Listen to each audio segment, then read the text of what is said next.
We're finding more and more about what exactly matters to learners to be successful in their learning experience. And a lot of that has to do with our understanding of technology and our understanding of how that technology moves us forward.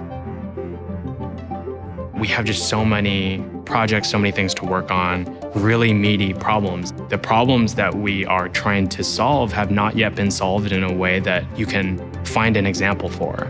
One of the things that I find really compelling is based on how you learn and based on how well you've done in a particular course, we can actually tell you ahead of time that, hey, this assessment is going to be difficult.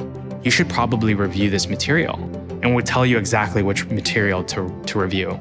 And that's the power of the technology that we have, where we can create these models to help you through that learning process, but do it at a scale that is just unknown to in-person teaching. It is something that can only happen through technology.